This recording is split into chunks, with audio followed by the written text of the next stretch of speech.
Bíblias? 1 Pedro 4, de 12 a 19. Amados, não estranheis o fogo ardente que surge no meio de vós, destinado a provar-vos, como se alguma coisa extraordinária estivesse acontecendo. Pelo contrário, alegrai-vos na medida em que sois participantes dos sofrimentos de Cristo, para que também, na revelação de sua glória, vos alegreis exultando. Se pelo nome de Cristo sois injuriados, bem-aventurados sois, porque sobre vós repousa o Espírito da glória e de Deus. Não sofra, porém, nenhum de vós como assassino, ou ladrão, ou malfeitor, ou como quem se intromete em negócios de outrem. Mas se sofrer como cristão, não se envergonhe disso, antes glorifique a Deus com este nome. Porque a ocasião de começar o juízo pela casa de Deus é chegada. Ora, se primeiro vem por nós, qual será o fim daqueles que não obedecem ao Evangelho de Deus? E se com dificuldade que o justo é salvo, onde vai comparecer o ímpio? Sim, o pecador? Por isso também os que sofrem segundo a vontade de Deus, encomendem a sua alma ao fiel Criador na prática do bem. Uma passagem que nos traz grande esclarecimento a respeito do sofrimento do justo. Nós falamos há pouco, lendo o Salmo 91, que o Senhor é aquele que nos livra, nos dá forças nas dificuldades. O texto diz que nem o mal te sucederá, praga nenhuma chegará à tua tenda.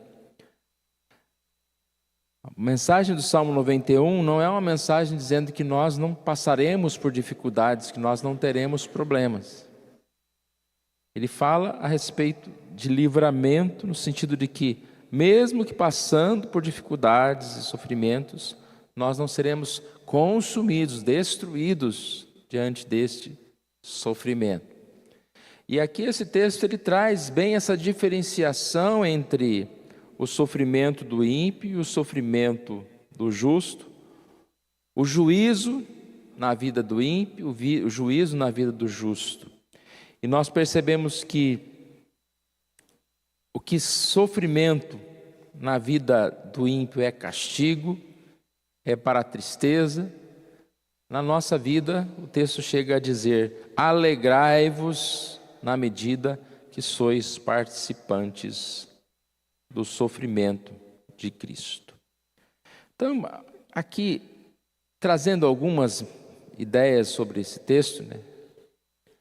A primeira coisa que deve nos chamar a atenção é que nós não devemos achar estranho, anormal. Não estranheis o fogo que arde, que surge no meio de vós, destinado a provar-vos.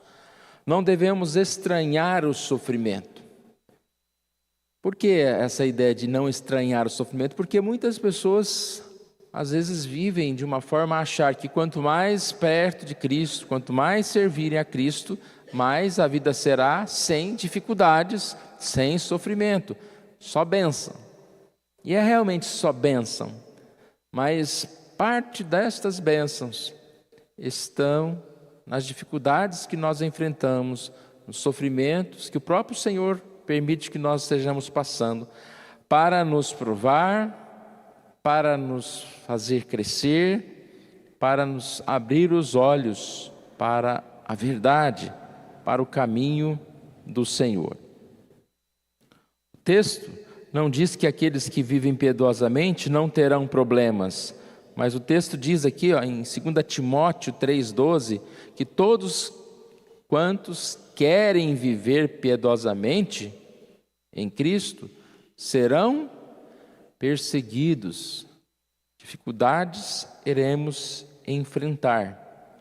Então nós percebemos essa mensagem. O próprio Jesus disse: no mundo passareis por aflições, mas tende bom ânimo. Ou seja, não desanimem, como nós falamos há pouco, não estranhem, não fiquem incomodados, mas tenham bom ânimo. Vença essas dificuldades, se alegre nessas dificuldades. E aí no texto que nós lemos aqui de 1 Pedro, também traz uma informação dizendo que o juízo começa pela casa de Deus. E a gente pode interpretar essa palavra juízo não como o juízo do ímpio, que vem para destruir, que vem para julgá-lo e condená-lo, mas aqui a ideia de juízo é a ideia de cuidado de Deus, de disciplina de Deus. É um sofrimento que vem para nos ensinar. E ele começa por aqueles que Deus mais se importa, que somos nós, os cristãos. Deus não deixa um filho sem disciplina. Aquele filho que o abandonou, na verdade não é filho, né? Aquele que o abandonou, aquele que está separado dele, esse já está condenado a juízo e à morte. Mas quando um filho começa a se afastar, começa a ter necessidade desse sofrimento para o crescimento, para o amadurecimento, o Senhor sim vai cuidar, deixando que essa pessoa passe, né, por essas dificuldades. Eu separei aqui um texto do reverendo Hernandes que diz: o sofrimento é pedagógico. O sofrimento vem para nos provar e não para nos destruir. O fogo ardente é o fogo da fornalha, o fogo que destrói a escória, enquanto purifica o metal. E aí então a gente é chamado à memória, né, desse exemplo de uma fornalha. Passar por uma fornalha não parece algo muito bom, parece algo que vai te levar à destruição. Mas olha o que ele disse, que o fogo destrói só aquele que é frágil, aquela que é escória.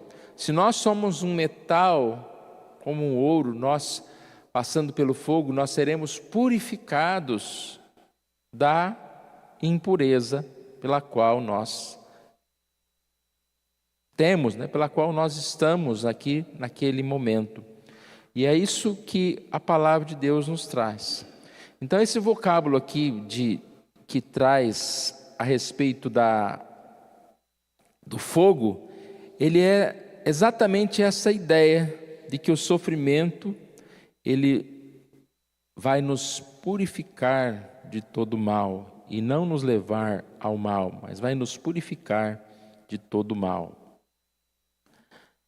Enquanto o inimigo nos tenta para destruir, Deus nos prova para purificar. Mas antes de pensar a respeito disso, quero ler mais uma passagem aqui de Timothy Keller. Qualquer objeto, falando ainda do fogo, qualquer objeto, se colocado de maneira adequada na forja, pode ser moldado, refinado, purificado e até mesmo embelezado. Essa é uma perspectiva notável do sofrimento. Se for encarado e suportado com fé, acabará nos transformando em pessoas melhores, mais fortes e mais repletas de bondade e alegria. Então é como se disséssemos dizer que o mal ou o sofrimento, ele nos protege do mal. É uma bênção nas nossas vidas. E aí a frase que eu disse há pouco, né, que o diabo tenta para nos destruir, mas Deus prova para nos purificar. A gente poderia dar alguns exemplos. Satanás queria destruir Jó com o sofrimento, mas Deus quis revelar a sua soberania, o seu poder, e renovou a vida daquele homem. Um outro exemplo, o apóstolo Paulo, que se diz que Satanás o esbofeteou com espinho na carne, mas Deus quebrantou para que ele não se ensoberbecesse. Um último exemplo, o próprio José. O inimigo tentou destruir a vida de José, a família de José, mas Deus fez dele um grande líder mundial. Deus fez ele salvador da sua própria família. E a gente poderia dar muitos exemplos na Bíblia, de situações, de problemas, de dificuldades que fizeram com que tantos homens de Deus crescessem no caminho. Esta frase aqui de Kistemaker: Deus deseja separar a verdadeira fé daquela que é mera imitação e usa um instrumento do sofrimento para alcançar esse propósito. Deus usa esse instrumento. Deus permite que nós estejamos passando por dificuldades. Então, irmãos, nós podemos olhar para a nossa vida e às vezes desanimar diante das situações, porque sempre nós vamos estar enfrentando alguma dificuldade. Mas a palavra de Deus diz que nós não devemos desanimar diante disso, mas sempre olhar com os olhos da palavra, que diz que são bênçãos de Deus para a nossa vida, no sentido em que nós vamos não fugir, não estar fora da fornalha, mas nós vamos ter Deus conosco na fornalha. Nós não vamos ser libertos do sofrimento, mas nós vamos ter sempre Deus ao nosso lado, nos abençoando diante das dificuldades que enfrentamos. Que Deus nos abençoe nesta manhã, para que nós possamos nos alegrar no Senhor em todas as situações. E sempre lembrando que, embora a gente passe por dificuldades, a vida é muito melhor, é muito boa. Nós devemos olhar para as alegrias, para as bênçãos de Deus na nossa vida, que são incontáveis, são muitas as bênçãos, e nos alegrar nelas. Às vezes nós somos bem melindrosos, sensíveis ao sofrimento, a qualquer dificuldade, mas às vezes nós não temos essa mesma sensibilidade para ver o amor de Deus, o cuidado de Deus, nos alegrar nas pequenas e nas grandes coisas que Deus tem feito por nós. Grandes coisas o Senhor fez, o Senhor faz, e por isso estamos alegres. Então nós, mais do que ficar triste no sofrimento, nós devemos nos alegrar nas bênçãos, e mais do que ficar triste no sofrimento, como nós lemos aqui, devemos nos alegrar. Alegrai-vos na medida que sois coparticipantes do sofrimento de Cristo.